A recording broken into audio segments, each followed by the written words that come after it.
Dobrodošli na tretji okrogli mizi današnjega dogodka.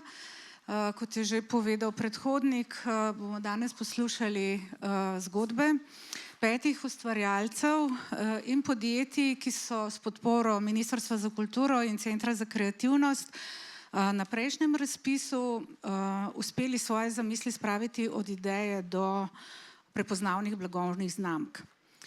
Vsaka pot, ki so jih prehodili moji sogovorniki, je seveda drugačna. Vse te poti so bile polne izzivov, verjetno tudi veselih trenutkov, težkih trenutkov in skratka pripovedovali bodo o tem, kako so prehodili to pot, kdo jim je pomagal, kako so reševali težave, ki so se pojavile in kako zgodba zdaj, ko je že na trgu, poteka naprej. Rada bi, da ta pogovor teče iskreno, zaradi tega, ker med nami je veliko takih, ki niso bili še deležni sredstev iz tega razpisa in mislim, da z iskrenimi napotki oziroma z vašimi izkušnjami jim bomo lahko približali to in jih opogumili, da se na to pot podajo. Kot je že povedal napovedovalec, moje ime je Katjuša Krajnc, sem ustanoviteljica Biroja za arhitekturo in oblikovanje Raketa. Ustanovila sem tudi Design Corner Ljubljana, to je prva slovenska platforma za promocijo in prodajo slovenskega oblikovanja. Sem pa tudi soustanoviteljica podjetja Pika, ki je bila tudi deležna podpore prejšnjega programa, tako da tudi sama imam izkušnje in upam, da bom iz svojih sogovornikov uspela izvleči čim boljša vprašanja, da vam bodo čim bolj pomagala. Z mano se bodo pogovarjali zdaj po vrsti, če grem, Uroš Balantič, Uroš Grilc, Rok Škrjanec, Matej še prihaja in Staš Vrenko. Ker imamo zelo omejen čas in ker je že zelo veliko vsega objavljenega o njih na spletu in tudi za nami, mislim, da se vrti, jih bom vseeno predstavila, ampak zelo na kratko, no. Uroš Balantič, ustanovitelj blagovne znamke Just a Corpse, prejemnik sredstev iz programa A2, 40.000 evrov je bil takrat ta znesek, je modni oblikovalec, ki je študiral na Dunaju pri Helmutu Langu, je ustanovitelj blagovne znamke Oktober. To moja generacija se verjetno vsi spomnimo, mlajši ne vem, če poznate, ampak to je bilo nekaj, kar nas je zelo razveseljevalo. Blagovna znamka je uspela tudi prodreti na tuje trge. Uroš je deloval tudi kot kostumograf, ki je sodeloval s številnimi plesnimi skupinami po svetu, ne. Leta 2017 je skupaj z Valerijo Kelavo ustanovil Just a Corpse, pionirsko znamko, ki združuje modo in balet. Z inovativnim pristopom je osvojil azijske in tudi ameriški trg, seveda verjetno tudi evropski, ne.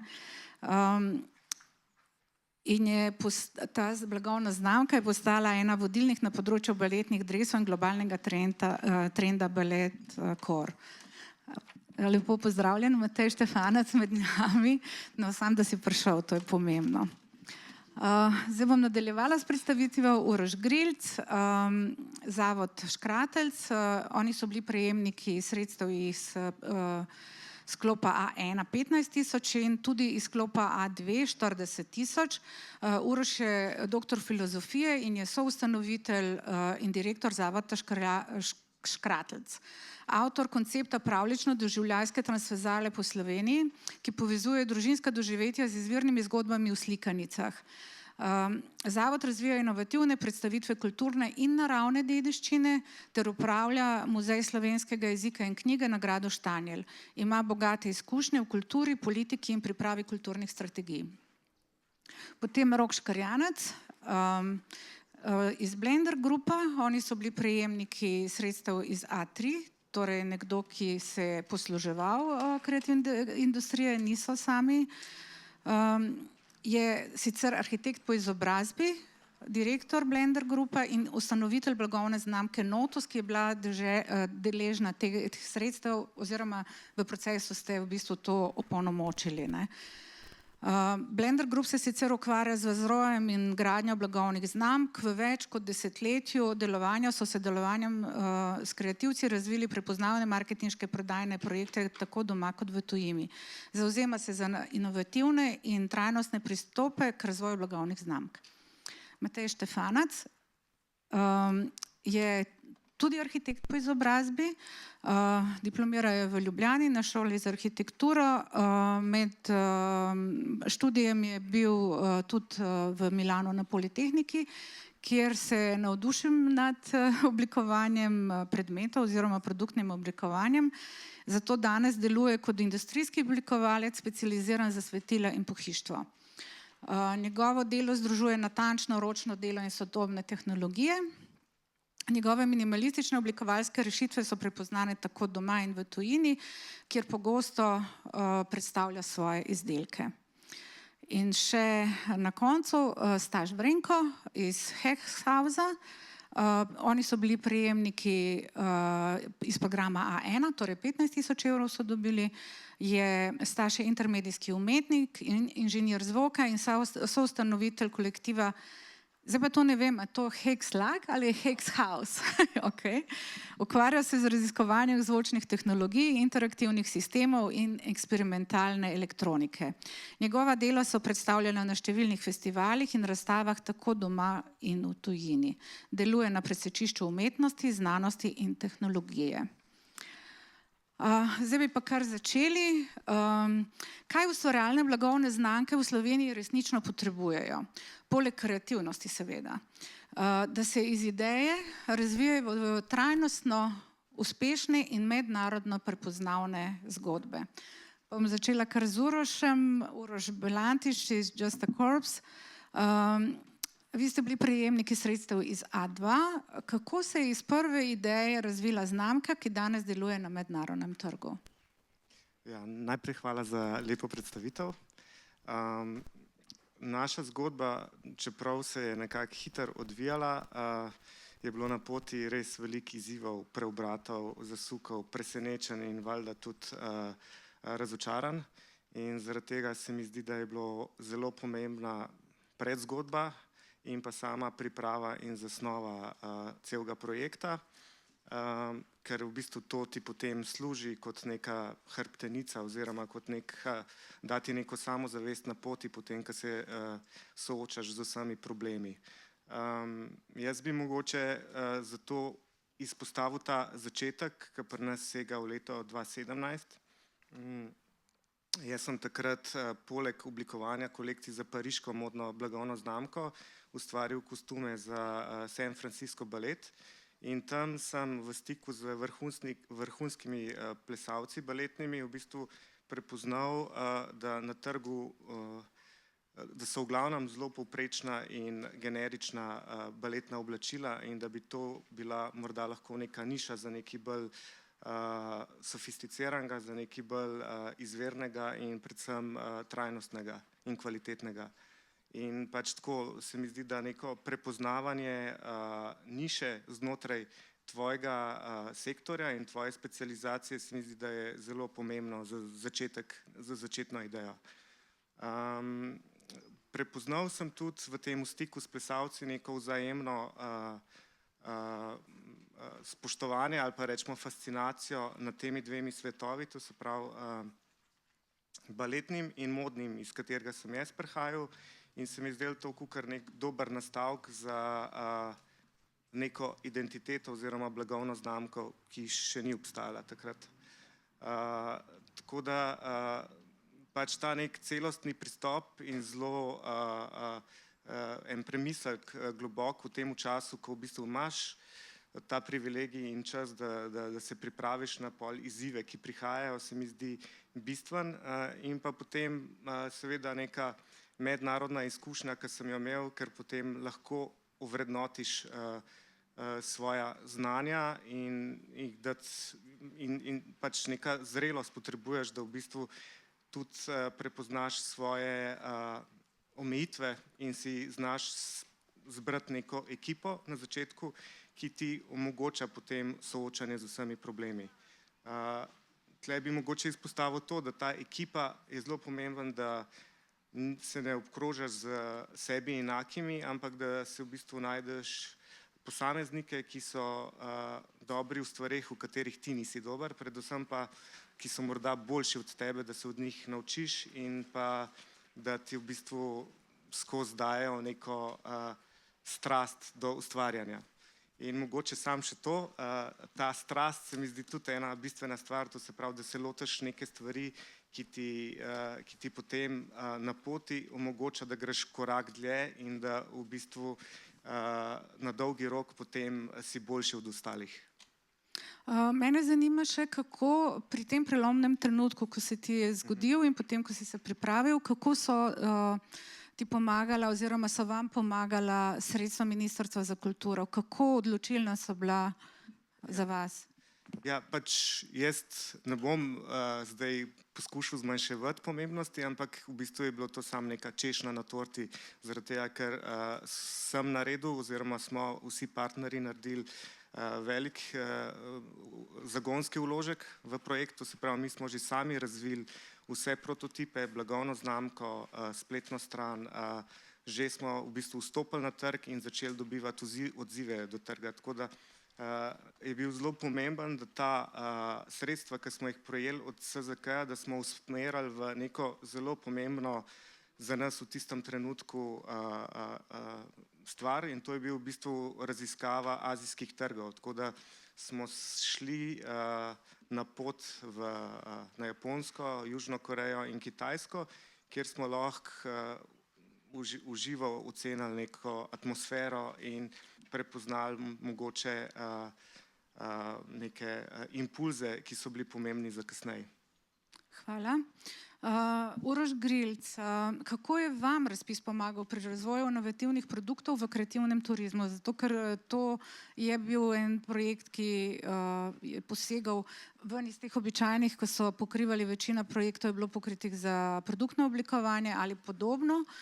Vi ste imeli pač v neko drugo smer. Kako je vam, kako so pomagala ta sredstva, ki ste jih dobili za to pravljično državljansko transverzalo po Sloveniji? Lep pozdrav vsem, hvala za vabilo. Mogoče, kot sem rekel, en kratek uvod, oziroma če najprej nazaj pogledam tako generalno, je ta razpis Centra za kreativnost res en tak, slovensko rečeno, blažev žegen za KKI sektor, ki omogoča, da se pravzaprav realizirajo določene ideje, projekti, ki jih bi sicer marsikdo zelo težko spravil v življenje in da dejansko tudi po teh projektih, po razpisih, po vseh razpisnih ciklih tudi nekaj ostane in živi. To pa zato, ker seveda se ne financira s tem razpisom samo končnega produkta, ki mora biti merljiv, tazga, da daš na polico, narediš iz njega transparent, objaviš oglas ali kakorkoli, to je prav gotovo, ne? Ampak se seveda financirajo tudi procesi. In tako kot je Uroš rekel, da se ne bomo preveč ponavljali, nam je bilo ključno to, da smo v tistem našem razvojnem procesu pravzaprav zelo jasno se zavedali tudi nekih naših šibkih točk, pomanjkljivosti. In prav tukaj je nastopil ta razpis, ki nam je pravzaprav omogočil, da smo vzpostavili neko infrastrukturo in tako infrastrukturno podporo, zelo sistematično zastavljeno na območju velikega dela Slovenije.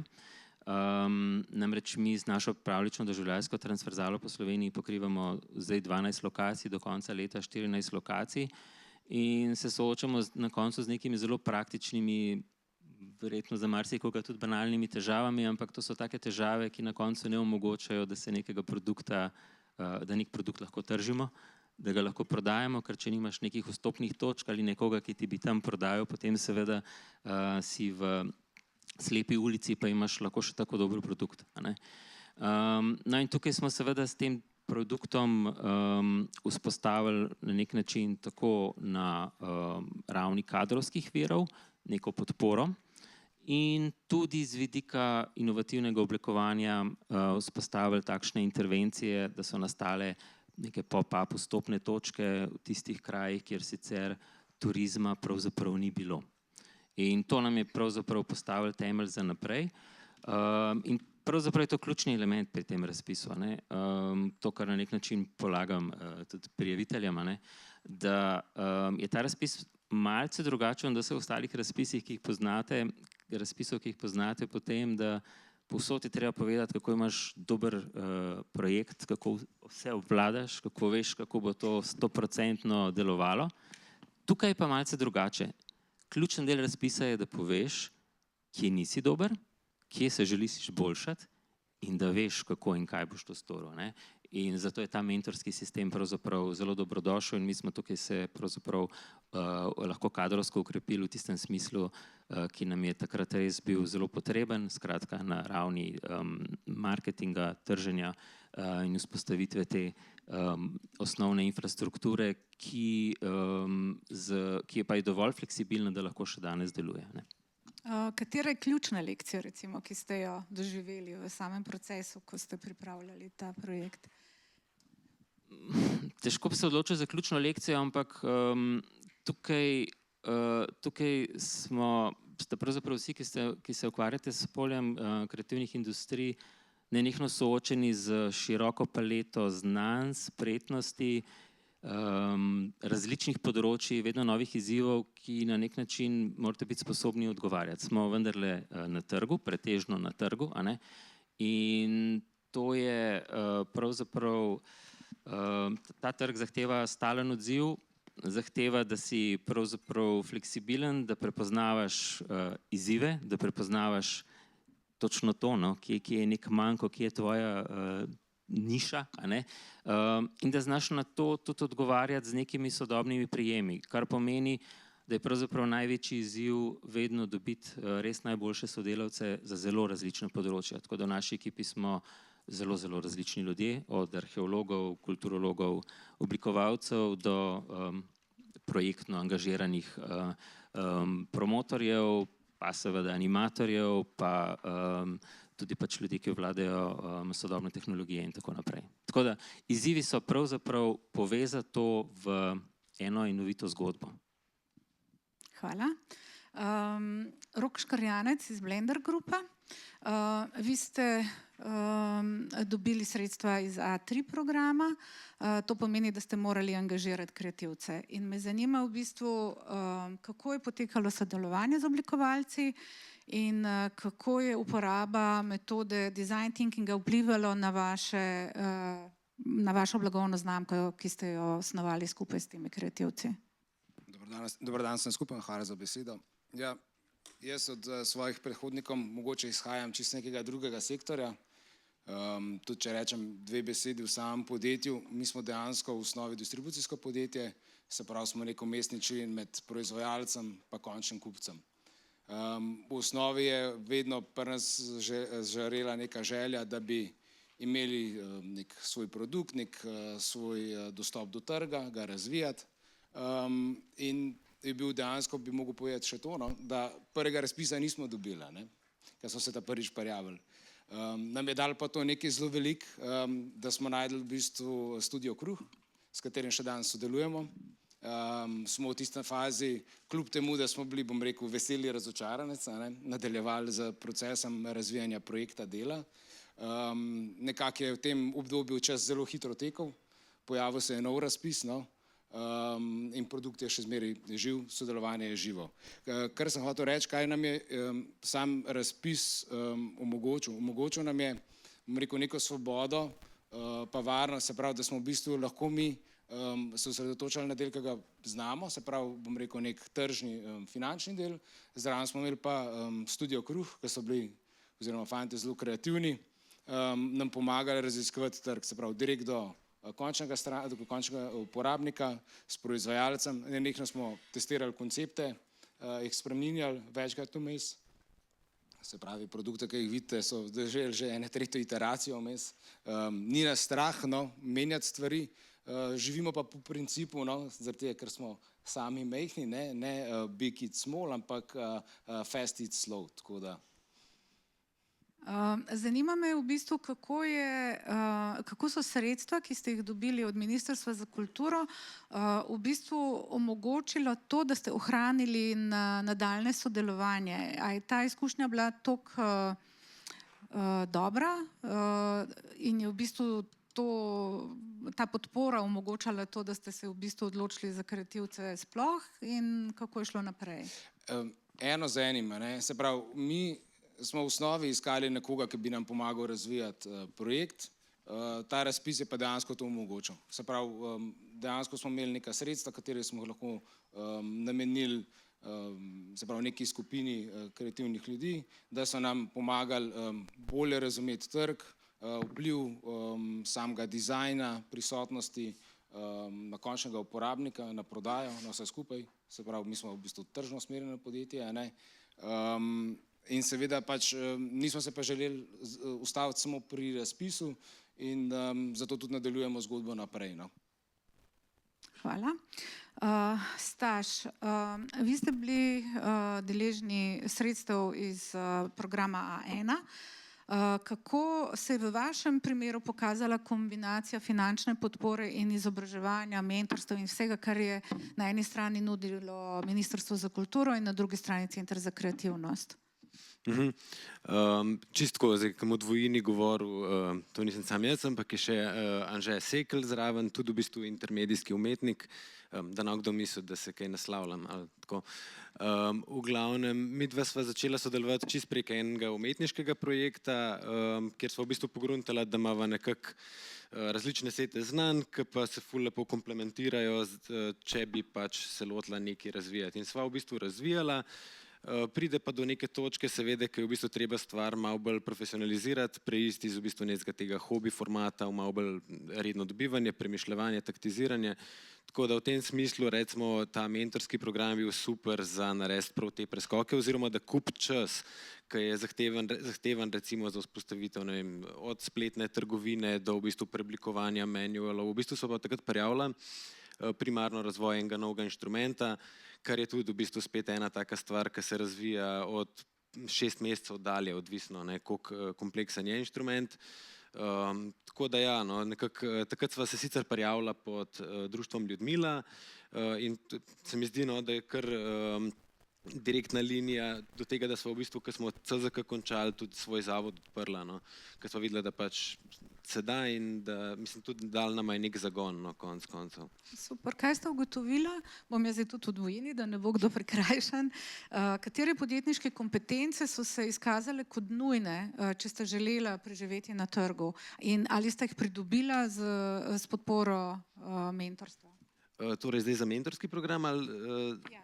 Aha, ja, mentorski program, mislim, je v bistvu res the best zaradi tega, ker pač sej se človek spusti v neke te miselne sfere sam, ker pač rabiš, ne, ampak roko na srce niti doskrat taki kreativci pač ne vemo, kje začeti. In v bistvu ti gre ful ene energije za nekaj, ki ti lahko nekdo pač, kako se reče, streamlina. Ja, pač skondenzira, pa v bistvu te usmer, da ne zgubljaš res časa, no.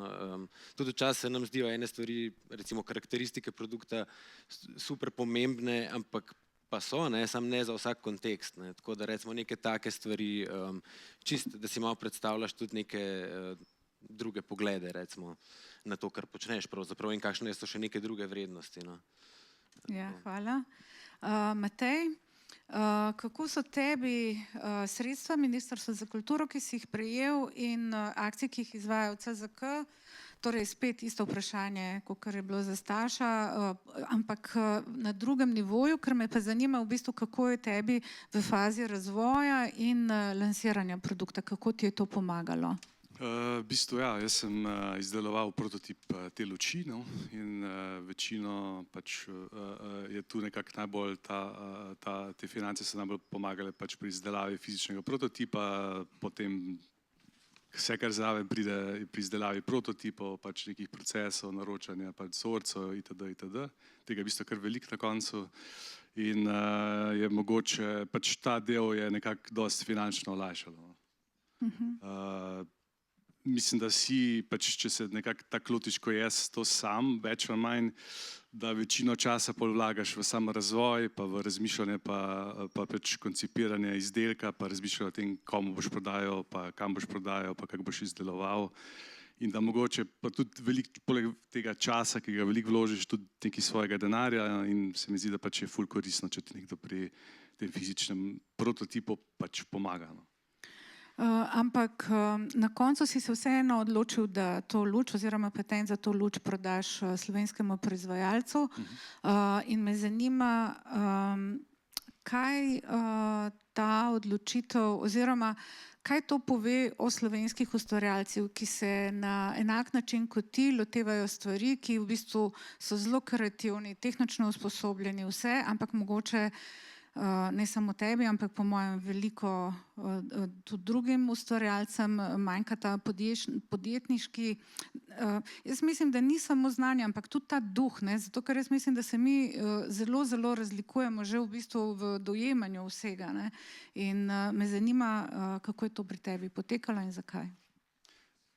Mislim, mogoče ta bistvena razlika, oziroma kako se v bistvu čas porabi. Se mi zdi, če si v isti osebi oblikovalec, kreativec in podjetnik, je mogoče to največji problem, ker večino energije te porabiš za prvem delu, za samo oblikovanje. No.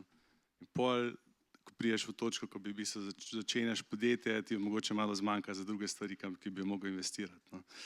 To je mogoče en problem, v vsakem primeru je to pač dosti tak mal šizofrena situacija, ki si pač eno in drugo hkrati, no, po eni strani bi rad razvijal, po drugi bi rad čim prej začel prodajati. No. To, kar je pač, se mi zdi, da ta nek v podjetju, da morate biti obe tej struji prisotni, no. Ampak mogoče je to problem, ki si sam, no. Na koncu obe to združeno v eni osebi. Ja. Ja, ok, hvala. Zdaj, če povzamemo v bistvu od prvega Uroša, drugega Uroša, zdaj podjetnike bom preskočila, ker oni imajo ta znanja, ne. V bistvu, če povzamem, v bistvu vsi ugotavljamo, da se moramo obkrožiti z ljudmi, ki imajo specifična znanja, da sami ne moremo vsega prevzeti, kar je seveda na začetku težko, zaradi tega, ker je v bistvu sredstev vedno premalo, ne. Jaz recimo, če primerjam to z nekimi blagovnimi znamkami, ki jih ustanavljajo podjetniki, ekonomisti, ki imajo specifična znanja, večina njih lahko kreativce dobi in jih da na tantjeme, ne. To pomeni, da strošek za njihovo delo na nek način odložijo in tudi riziko, ne. V bistvu medtem, ko kreativci si zelo težko privoščimo, da bi ekonomista plačali, kamoli, da bi ga dali na tantjeme, ne. Tako da zdaj bi šli pa v drug krog vprašanj, ne. Zanimajo me v bistvu izzivi v različnih fazah razvoja. Pa bi to prvo vprašanje v bistvu namenila kar obema Urošema in me zanima, kateri izzivi so bili za vas oziroma za vajino blagovno znamko najtežji? A je bilo to kadrovanje, proizvodne kapacitete, vstop na trg in kako ste jih premagovali? Jaz bi težko izpostavil en izziv, ampak gre bolj za problematiko vseh teh izzivov skupaj naenkrat, ne. In da v bistvu ne padeš v neko paniko in da jih rešiš step by step. Predvsem pa tako se slišijo te izzivi tako nekako imaginarni, v bistvu na koncu prideš do zelo konkretnih problemov, ki jih moraš reševati day to day in vmes pa ne smeš izgubiti neke vizije, kaj pravzaprav počneš in kaj v bistvu kupec na koncu vidi kot tvoj izdelek in da prepozna to identiteto in da se ta identiteta pa skozi ta proces ne zgubi, ne, ker to, kar se ti na tej poti zgodi, je tako nepredstavljivo, ne.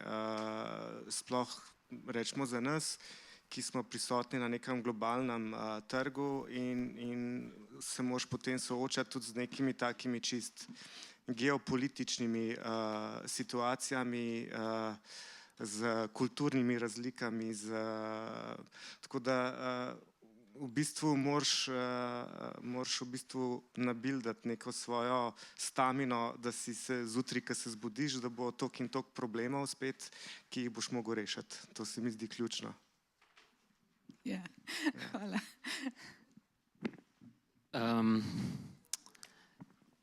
V bistvu izzivi so za nas bili vedno zelo povezani z zelo specifičnim lokalnim okoljem, ne.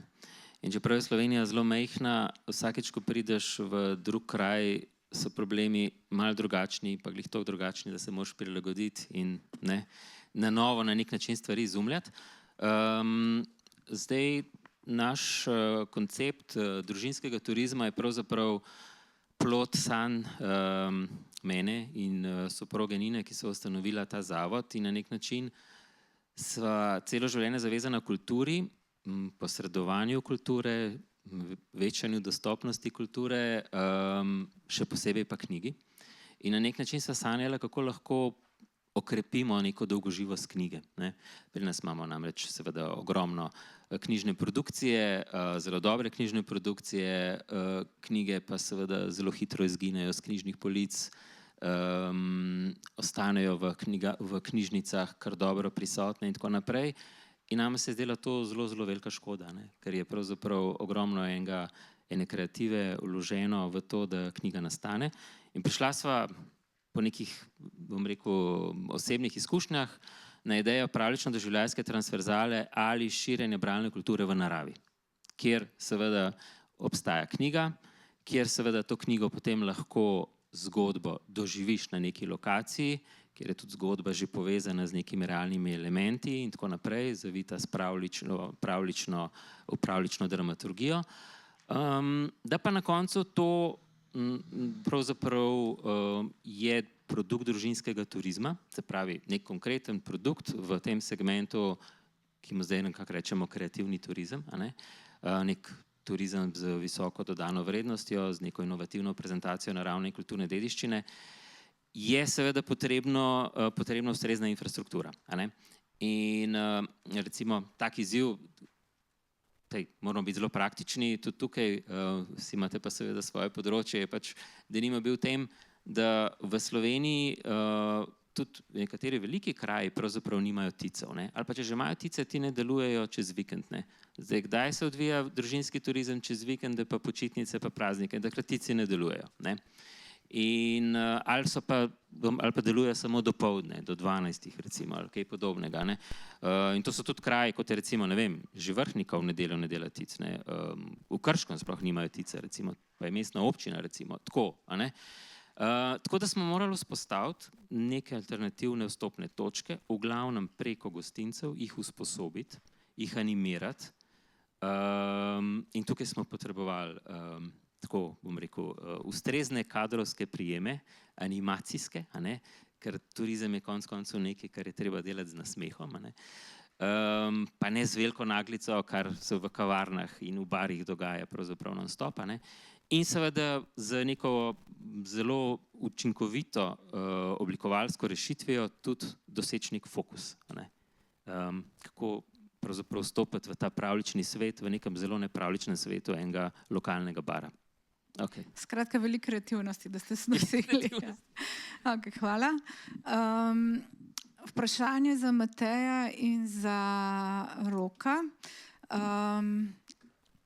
Ustvarjalci pogosto ne želijo ali ne zmorejo biti podjetniki, to smo že povedali. Kako naj se s tem bolje reši? Bi bila rešitev mogoče kakšno financiranje trženja ali profesionalnih prodajnih ekip? Bi bila to mogoče rešitev? Zate vprašanje in za Roka zdaj z dveh različnih koncev. Upam, da bodo zanimivi odgovori. Mislim, vsekakor se mi zdi, da vsaka pomoč prav pride. Zdaj, verjetno bi to bila sploh nekih začetnih korakih pri meni lahko veliko pomoč. Se zdi pa s časom, pa da moraš to nekako potem razviti znotraj podjetja. Če bi to outsourcali, se je mogoče dolgoročno tudi, da bi to, ne vem, če bi se to išlo na koncu. Ampak a te sploh zanima ta podjetniški del, ker recimo mene ne zanima? Mislim, mene zanima, zdaj težko rečem, včasih me zanima bolj kot oblikovanje, včasih pa manj, imam odvisno od dneva, ampak me zanima, da drugače ne bi šel v to, tako da tudi za prihodnje nekako nisem rekel ne, to ni dokončno ne, če sem zdaj dizajner prodal, ampak me to zanima, pa se skušam izobraževati, pa razmišljati na ta način podjetniški, se mi zdi tudi koristno konec koncev, tudi če se s tem ne ukvarjaš na koncu. Ne, seveda moramo ostati v nekih okvirih vzdržnega, to absolutno, to že moraš imeti občutka. Se mi zdi, da se lažje pogovarjaš tudi s temi podjetniki, ki tako, tudi razumeš njihove probleme. mogoče malo globje, no, kot Ja. čisto površinsko. No. Se mi zdi, da pomaga v vsakem primeru. No. A si hotel ti kot kreativc nekaj dodati? Jaz pa v bistvu nekako moj pristop, to je moj pogled, jaz nekako ne dojemam svojega dela kot nekega samostojnega, to se pravi, da je oblikovanje nekaj, ki stoji samo zase, ampak verjamem, da je za dober izdelek potreben nek celosten, holističen pristop. To se pravi, da se ti probaš čim bolj izobražati na čim več različnih področjih in da potem to reflektiraš v ta izdelek. In pač ta neka trženje ali pa marketing, pa te stvari, ki praviš, da ti niso simpatične, se mi zdi, da so ključna vez do tega, da pridejo potem izdelki do končnega kupca in jih v bistvu tudi s tem poznavanjem izboljšaš te izdelke. Ker jaz sem najbolj zadovoljen, ko vzpostavim most med pač idejo, iniciacijo izdelka, proizvajalcem, razvojem, zgodbo, tistim, s katerimi ustvarjamo, rečemo, neke vsebine marketinške in potem končnim kupcem. Ne? In ko imam v bistvu povezane vse te elemente v eno zgodbo, sem najbolj happy. To se absolutno strinjam in to je idealen scenarij, ne? Ja. To je super, ampak jaz mislim, da v bistvu nimamo vsi enakih sposobnosti za različna področja. Ja, Ne? In mogoče, če ne dosežeš na enem, ki veš, da je nujen, Ja. takega nivoja, kakor ga dosežeš na drugem, ne, je tu lahko pol razkorak zelo velik. Ne? Mene, rečemo, dostkrat naslavljajo s tem, pa mi pravijo, ja, ti imaš te sposobnosti. Jaz sem prepričan, da ko sem bil mlajši, teh sposobnosti nisem imel in tudi si jih nisem želel pridobiti. Pač tako, ni to moja karma, rečemo temu tako. Ampak sem bil nekako prisiljen in sem na nek način hvaležen temu, zato ker v bistvu vidiš svet malo z drugimi očmi potem in si mogoče manj zagrenjen in mogoče razumeš stvari bolj celostno. No? Ja. Tako da to bi v bistvu svetoval tudi vsem ostalim, ker pač ta neka ideja, da v bistvu lahko outsourcaš in najameš nekoga, ki ti bo izdelke tržil, mislim, da to utvara.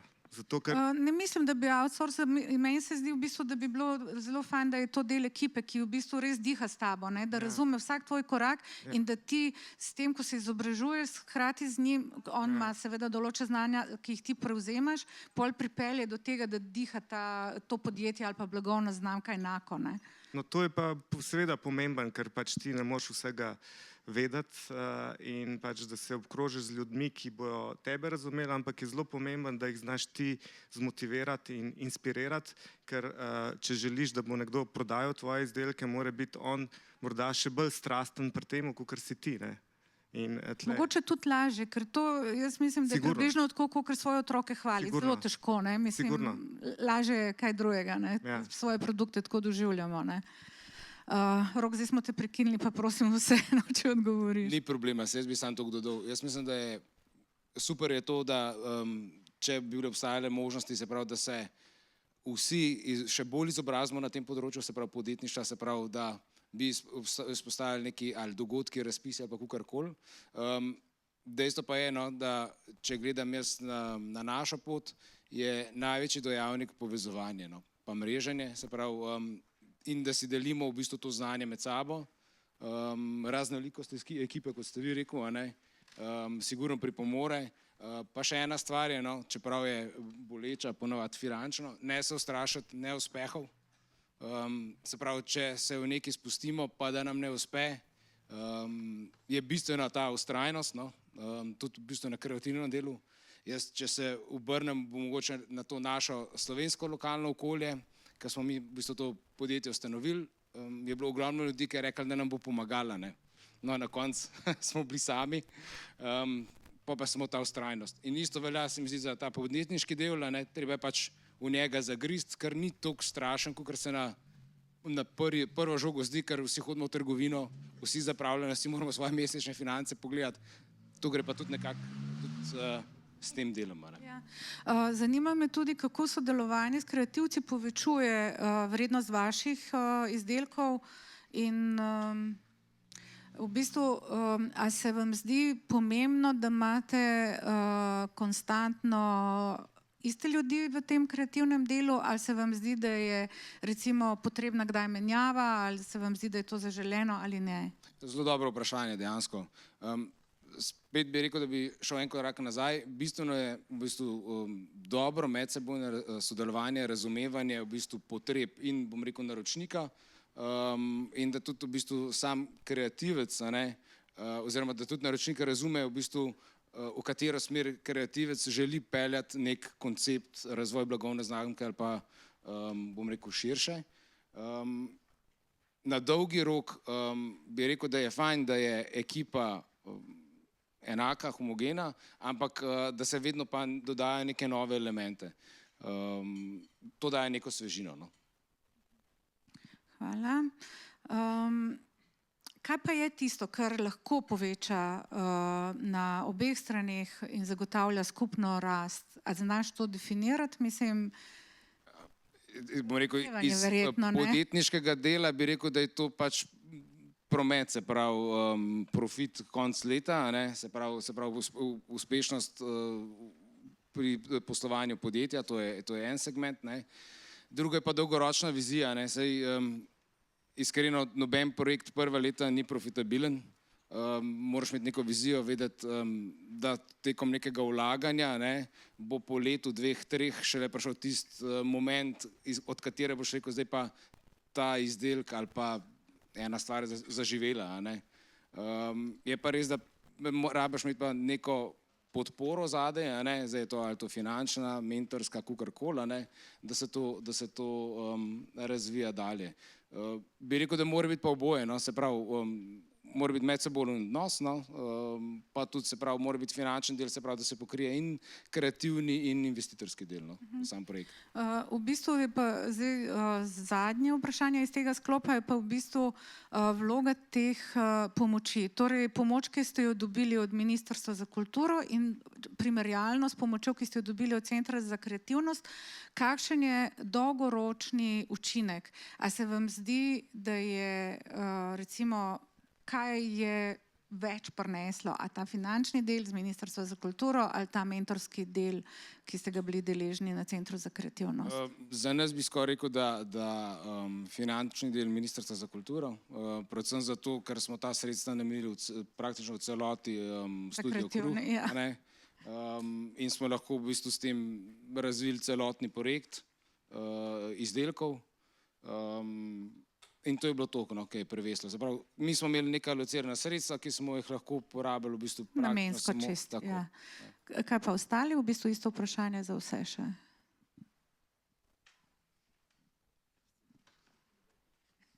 Mislim, meni osebno pač oboje, mogoče sem jaz mentorski del na začetku malo podcenjeval, oziroma se mi zdel totalno nepotreben, pa sem ugotovil, da je super. Pač se z nekom pogovarjati o stvarih, ko se drugače mogoče malo teže, pa tudi dejansko pač uporabno. Pač finančni del sem že razložil, tako da mislim, da ta mreženje se mi zdi, da tudi da je super, kar CZK dela, to, da imaš neko platformo, kamor se lahko obrneš na nekoga, najdeš, imaš kontakte, recimo pokličeš hitro, je super. To je fajn. Mislim, jaz bi tudi tako podoben rekel, kot kar Matej. Finančno sigurno, ta mentorski del nisem bil prepričan, ampak v bistvu je bil kar zelo koristen. Koristen mogoče tudi v neki, da te v bistvu usmeri tvoje miselne procese v neko smer, ki prej nisi mislil razmišljati ali pa gledati. To. Ja, da se nam ponavlja, skratka, tudi mi smo mentorski del vedeli sicer, kaj potrebujemo, zelo jasno že v prvem projektu, ampak smo mentorje zbrali z seznama CZK-ja, se odlično potem ujeli z mentorco, imeli tudi pri drugem projektu in še danes z njo sodelujemo. Tako da nam je to zelo veliko prineslo. Sicer pa seveda predvsem ta finančni del je omogočil, da na neki višji ravni izpeljemo neke stvari, ki bi jih sicer iz nekih rednih sredstev težko ali pa dosti bolj manjši meri, in v tem primeru bi bil seveda tudi na končni izdelek toliko slabši. Jaz bi sam nekaj dodal, da ne bo tako izgledalo, ker je nesorazmerno mentorski del pa finančni del, se pravi mentori niso zanemarljivi, so veliko pripomogli, ampak je bil pač ta finančni del Ministrstva za kulturo toliko večji, in je pač bil dolgoročni razsežnost pač večji. Ja, Drugače pa. Ja, jaz bi tudi tako rekel, v bistvu, pač, da znotraj tega razpisa na koncu v bistvu toliko stvari delaš, da pač mentorstvo je definitivno koristno. Imaš pa pressure veliko večji glede na, mislim, na ciljih, ki si jih zastavil. No. Mogoče čisto z vidika mentorstva pa lahko ful pohvalva pač ta mentorski program, ki je potekel zdaj pred kratkim. No, to je pa nekaj drugega, se mi zdi, v smislu tega, koliko te priprav drugače razmišljati o teh stvarih. Pa, ja. Da smo se pripravljeni učiti, ne? Ja. In naprej, super. Zdaj prehajamo v zaključni krog. Pred nami je nov razpis. Ne vem, če se boste prijavili. Če se boste, me zanima, če bi kaj nastavili drugače, a je bilo kaj takih res velikih napak, ki bi se jih lahko izognili in to povedali tudi tistim, ki se bodo prijavljali. Pa tudi, če se ne boste prijavljali, mogoče, če to delite z občinstvom, ker jim bo verjetno zelo pomagalo. Mislim, jaz bi mogoče rekel, da pač napak ne vidim to glede na to, da smo dobili razpis, tako da smo ga očitno dobro pripravili.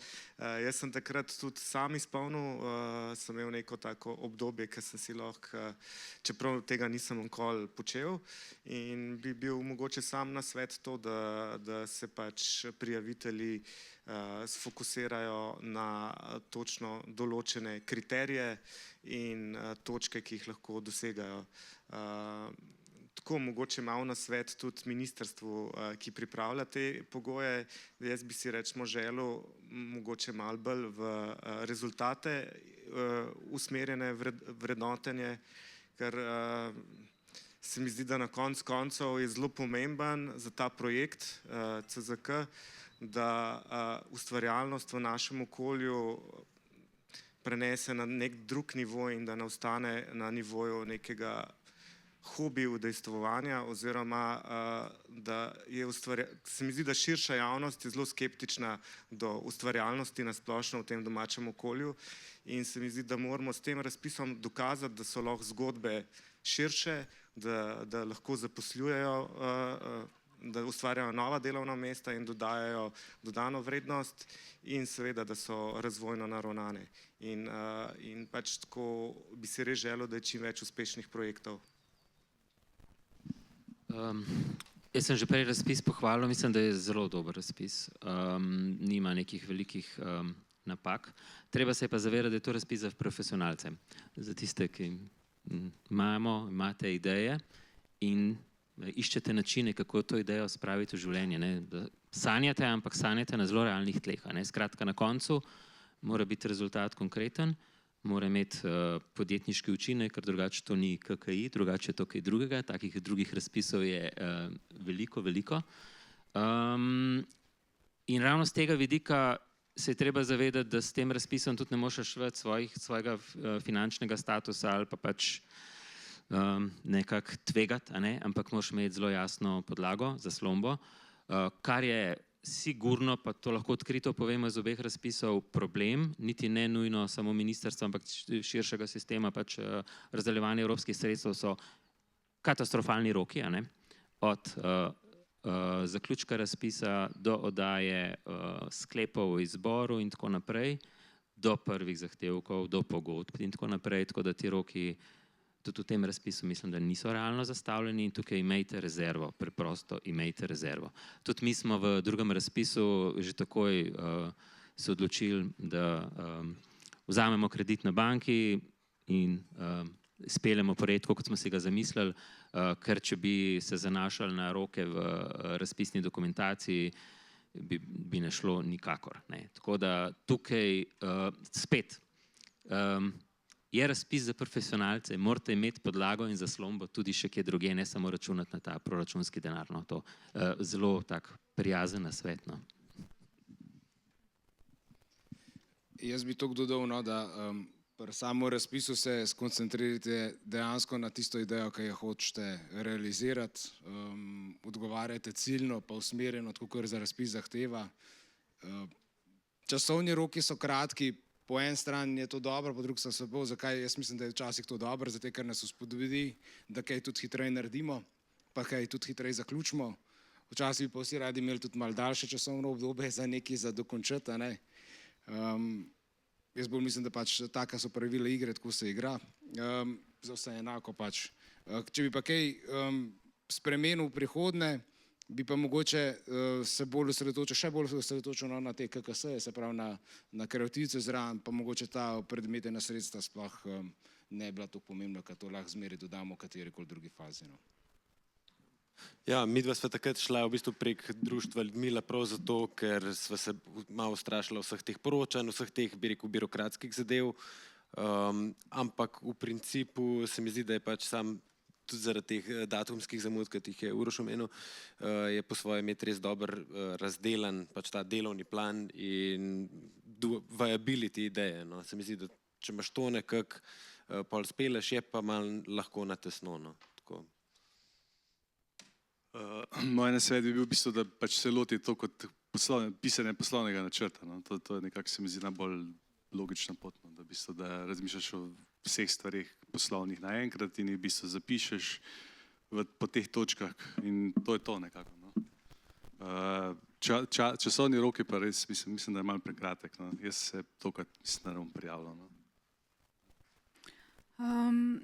V bistvu s tem zaključujemo z mojimi vprašanji današnjim gostom. Zdaj bi pozvala še publiko, če ima kdo kakšno vprašanje.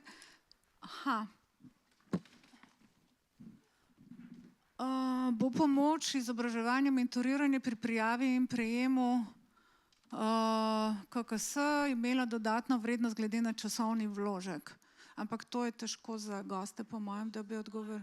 Ja, ok.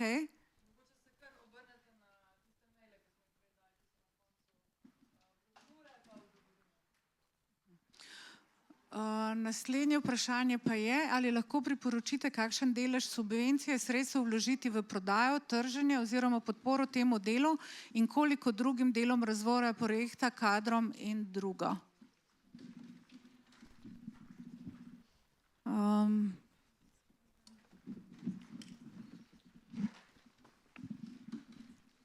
Ja, mislim, da je preveč abstraktno vprašanje.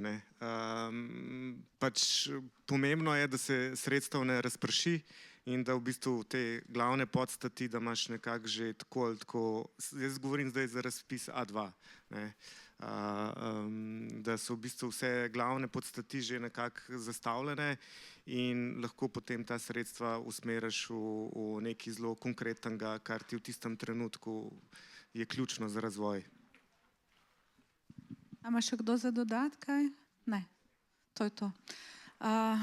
Jaz bi v bistvu nekako povzela, se mi zdi, da se vsi strinjamo, da če se prijavite na razpis, res razmislite o tem, koga boste vzeli v ekipo, razdelite si vloge, razmislite o poslovnem načrtu, predvsem pa odločite se za skupino, v kateri boste zaprosili za sredstva. Zaradi tega, ker če prehitro vstopite recimo v A2, je mislim, da to lahko prenevarno. Mogoče se je boljše odločiti za A1, če nimate zelo veliko stvari že razdelanih, če jih ne poznate veliko, zaradi tega, ker boste v prvi skupini A1 lahko marsikaj dobili in potem seveda lahko, se bo šel še en razpis verjetno, se pol naknadno prijavite v A2, zaradi tega, ker mislim, da je treba postopoma priti od ideje do tega, da nekaj postavite na trg, zato ker ta pot ni enostavna.